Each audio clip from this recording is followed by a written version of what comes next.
Interesting. Okay. So I'm definitely interested to see how that goes. But like I said, I don't know either of these that well. So for this round, I'm just going to leave it to you two fellas to keep doing the amazing job you'll be doing. For those of you at home, I'll be probably back for round 5 once we get something like Ava or Youthbuck, like a deck that I actually know. But yeah, until then, we are just going to cut to the game, and I'll leave you guys in JJ's and Ed Phillips' capable hands. So I'll see you fellas in just a moment. Take care. All right, so time to see if the players are ready to go. Who goes first can really much dictate this game, because one of Maelstrom's grid strengths is its multi-attack, but depending on how your deck is built, it lacks that extra power on its first grade 3 turn. You have a 10k Tidal Soul, you have these and other cards, you got good boosters, and unfortunately, not going first can really hurt if you don't have the right pieces to put the right boosters, to put the right numbers, to put the right units, and all of that and all that and all that. It's a piece reliant deck. Yes, and that's kind of like one of the biggest caveats of playing an archetype, like Aqua Force. That's its origin, where it came from, right? It's that it has the Flagberg syndrome.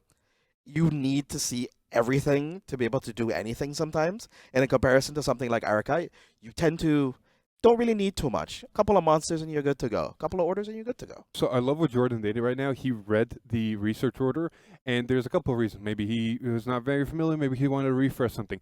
As someone on the opposite side of seeing this, you got to understand what's going on. Someone just played an order on you, right? And then they said, I'm going to look at top 7. I'm going to pick 2 monsters. One of them is going to go to my hand. One is going to go to drop. In a deck whose ride line is go get those research orders, 2 of them.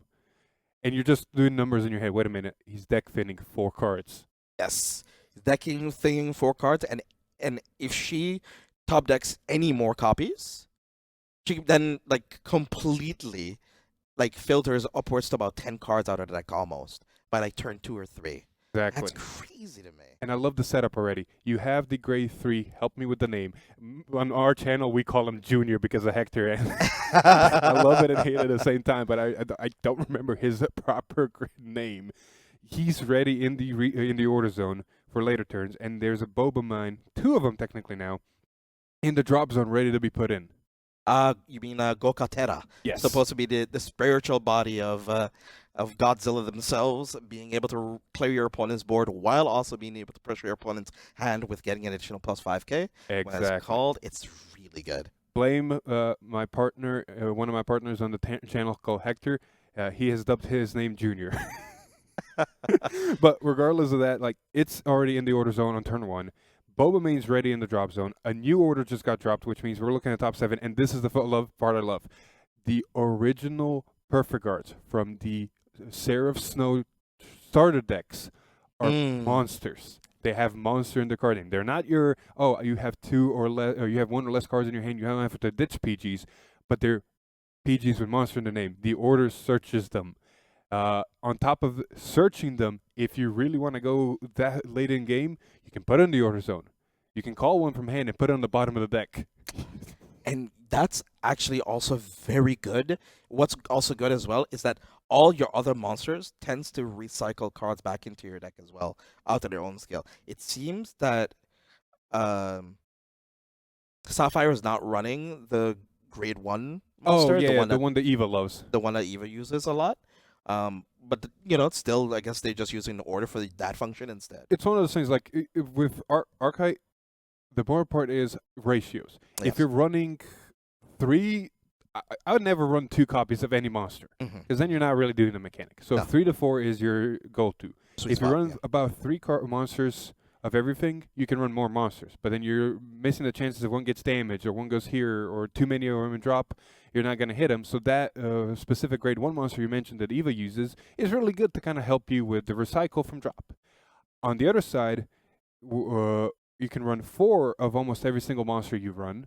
You're increasing your chances to always get your mechanic down, and you're just going. Now, using the skill of Theo here, he's going to search for 1 Blue Storm or Mada card, going to reveal it and add it to the hand. Going to do the order.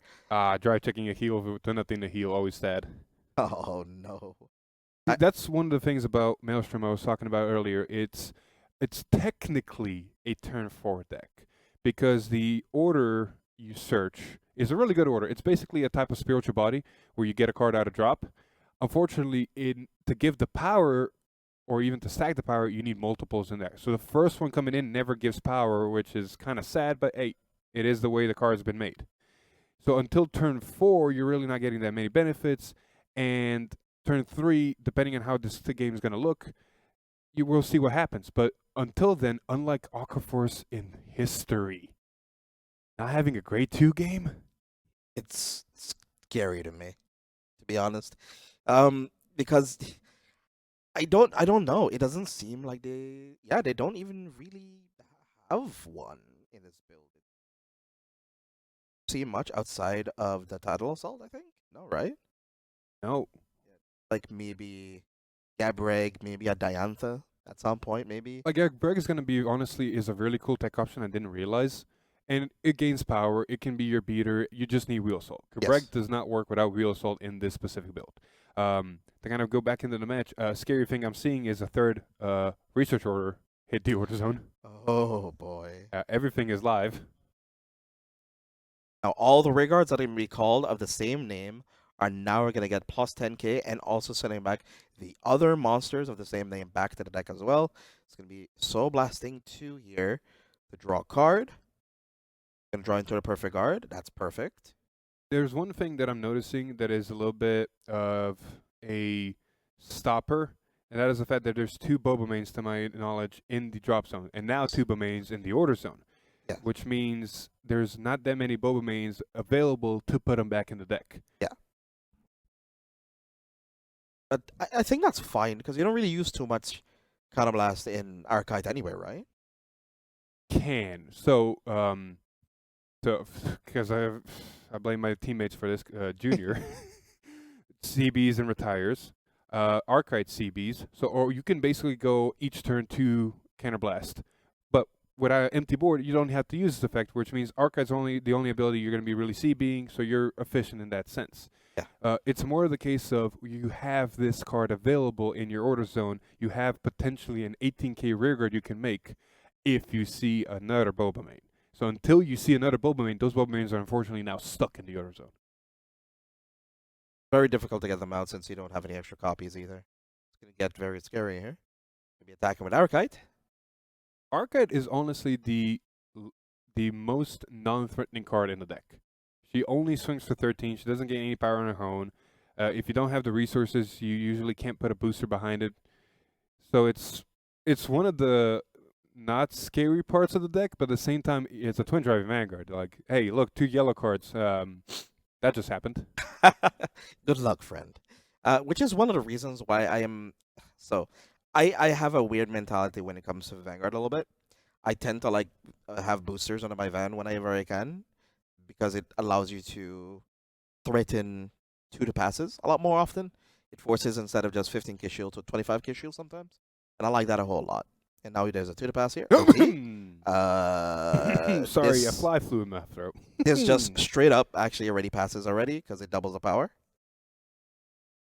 So you have a 26 column and a 20 column. More than likely, he's 100 milling the 20 column and doubling the 20. Actually, the other way around. He's got a 20 column making a 40 instead of a 13k making a 26. Okay, so that's what she's going to do here. This is a draw trigger. That is the one thing about Arkhite that people need to understand. Anytime you put an order, you're deck thinning too. Yes, Yep. you're putting cards back to deck, He'll but you're trigger? still deck thinning. So seeing triggers is not a surprise. No, definitely not. It's just like when, just when do you expect it? So this is going to be double the power as well. It already has the base 10k. I'm not going to do the math. This is, you guard or you take the damage sort In of all amount. honesty, since he's swinging it this way, personal preference, I would have swung with the thing without 100 million, because what if he decides to take it and hits his own OT? Possibly, yeah. But I don't think in this moment, I think she was swinging with more than about 50 to 60k here, I guess. Yeah, you're right. See, if you took the 200 million, you would have now just hit your OT and then not have to waste cards for the other attack. Granted, you can't know this stuff, of yeah, course. exactly. But it's the gamble you might just have to take. Because if you're going to take 2 damage for one of these, take it from the 200 mil. I mean,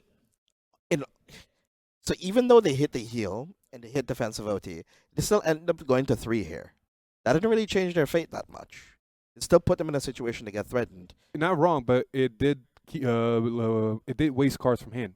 That's true. Like I didn't quite see. I think they had to, or if they guarded the 200 million, it was a PG, no doubt about it. So now they're one PG less in hand.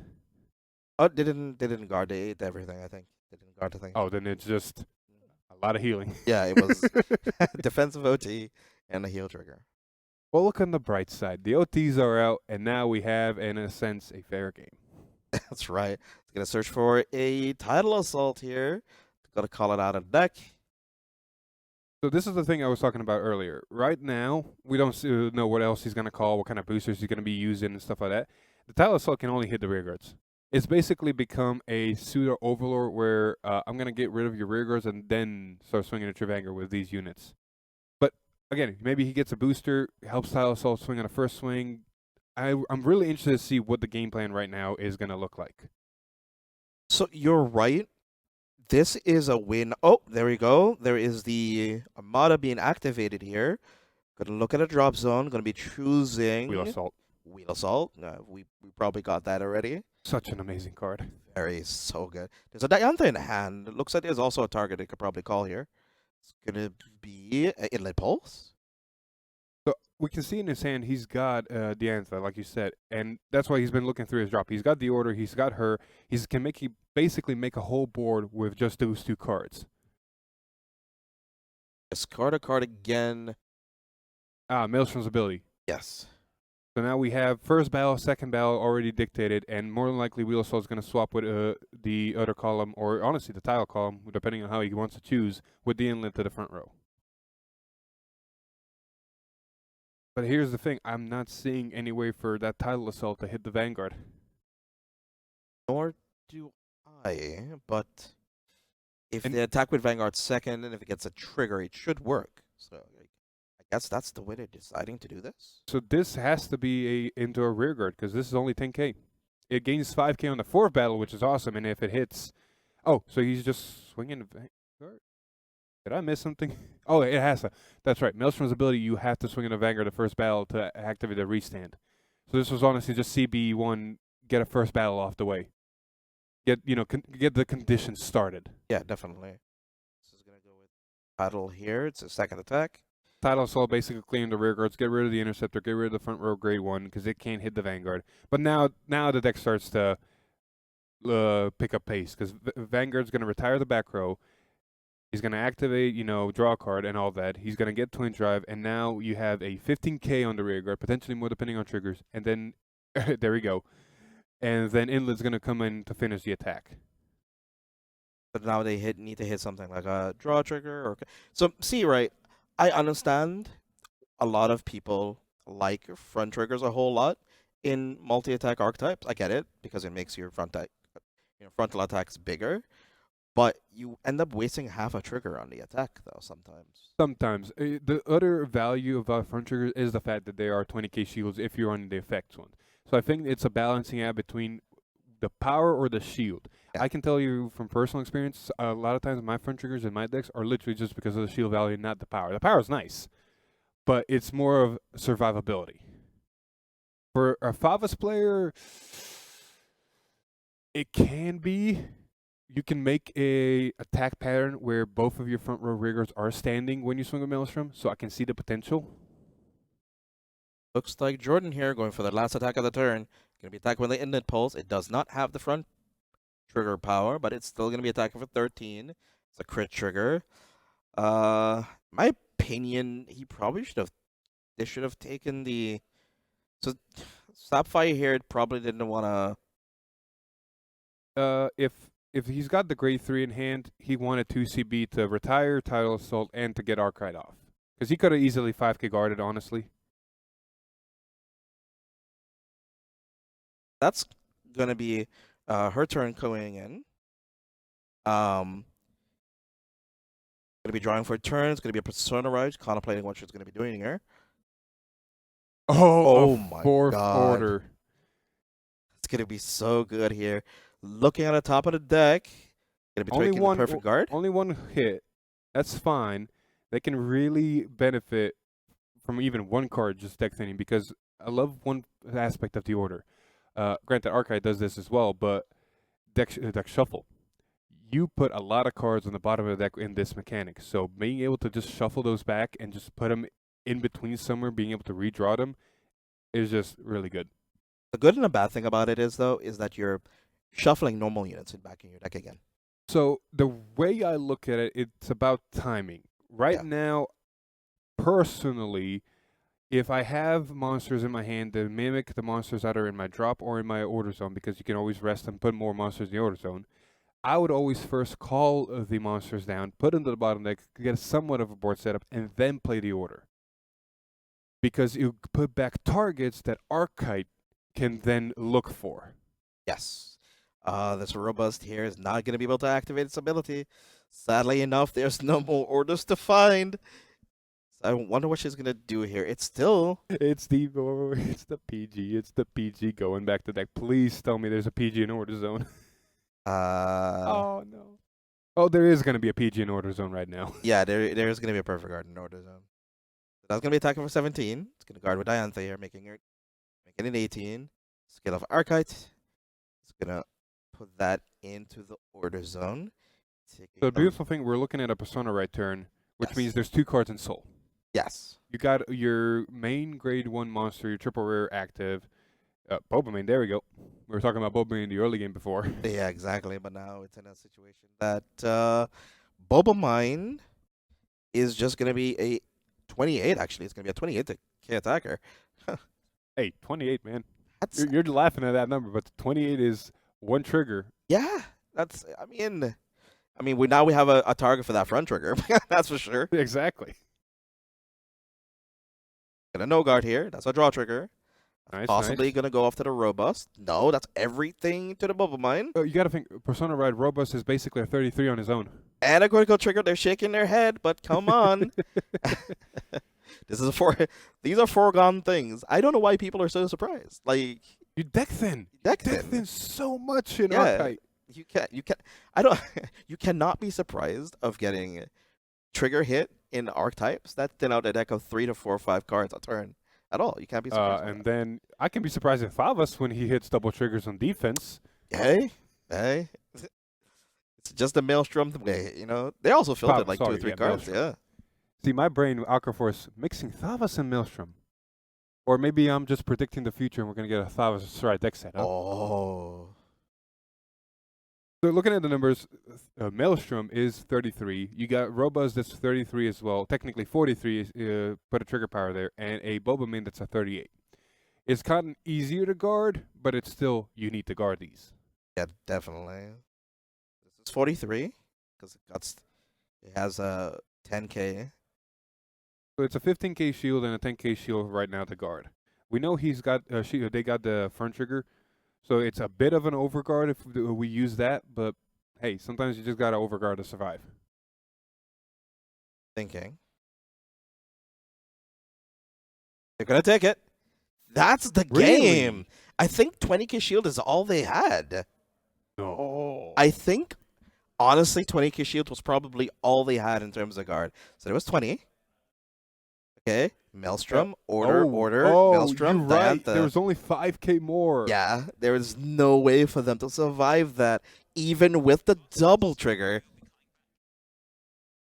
So let's actually talk about that match. That was actually exhilarating. That was a masterful display of what Arkhite can do right now in its current meta. It's a deck that's been criminally slapped on.